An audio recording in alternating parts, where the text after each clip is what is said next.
El tema con el cual se ha trabajado y dado a conocer con anterioridad está sustentado en ciertos antecedentes y teorías. Inicialmente, encontramos un estudio realizado entre el 2000 y 2003 a personas con duelo, que se llevó a cabo en la Universidad de Yale y obtuvo algunos descubrimientos conscientes con la teoría de las 5 etapas de Elizabeth Kubler-Ross. Las creencias religiosas se refieren a un estado mental en el que se pone la fe como algo sobrenatural, sagrado o divino. Cuando hablamos de religión y de espiritualidad, decimos que son un atributo que implica una relación o conexión con otra persona, con la naturaleza, con Dios o con una fuerza superior. Decimos que es una fuerza unificadora e integra la parte física, emocional y espiritual del ser humano.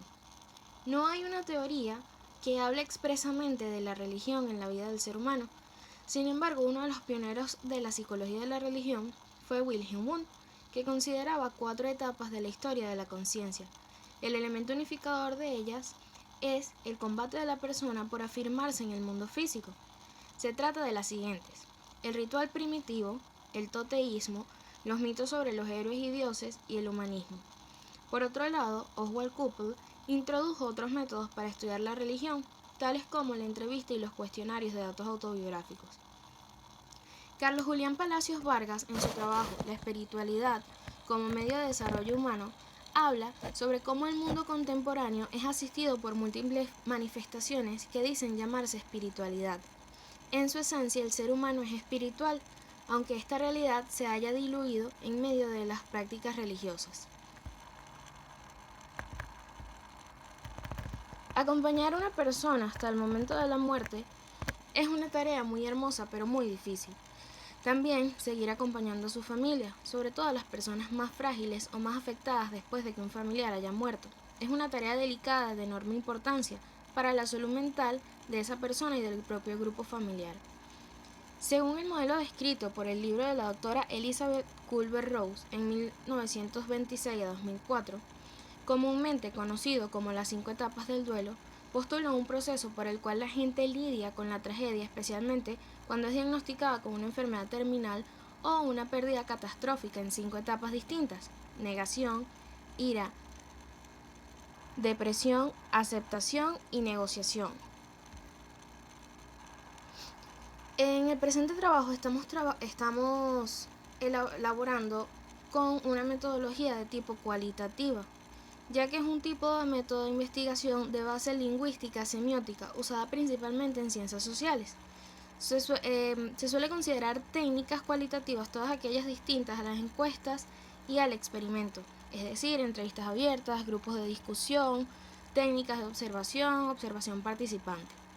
Los autores Blasco y Pérez señalan que la investigación cualitativa estudia la realidad en su contexto natural y cómo sucede, sacando e interpretando fenómenos de acuerdo con las personas implícitas. En la investigación que se presenta, estamos trabajando el método etnográfico. Anthony Giddens, sociólogo, lo define como el estudio directo de personas o grupos durante un cierto periodo, utilizando la observación participante o las entrevistas para conocer su comportamiento social. Es un método de investigación por el que se aprende el modo de vida de una persona socialmente concreta, pudiendo ser esta una familia, una clase social o una escuela. Permite interpretar el día a día del consumidor desde lo que hace y no solo desde lo que dice, enfocados a comprender los códigos culturales que rodean a una marca o un producto específico. Dentro de los fundamentos legales encontramos que en la Constitución de la República Bolivariana de Venezuela, específicamente el artículo 59, nos dice que el Estado garantiza la libertad de religión y de culto. Toda persona tiene derecho a profesar su fe religiosa y cultos y a manifestar sus creencias en privados o en público, mediante las enseñanzas u otras prácticas, siempre que no se opongan a la moral, a las buenas costumbres y al orden público. Se garantiza asimismo la independencia y la autonomía de las iglesias y confesiones religiosas, sin más limitaciones que las derivadas de esta Constitución y de la ley. El padre y la madre tienen derecho a que sus hijos o hijas reciban la educación religiosa que esté de acuerdo con sus convicciones. Nadie podrá invocar creencias o disciplinas religiosas para eludir el cumplimiento de la ley ni para impedir a otro u otra el ejercicio de sus derechos. Sin más que acotar, esperamos que quede satisfecho con la información brindada. Muchas gracias.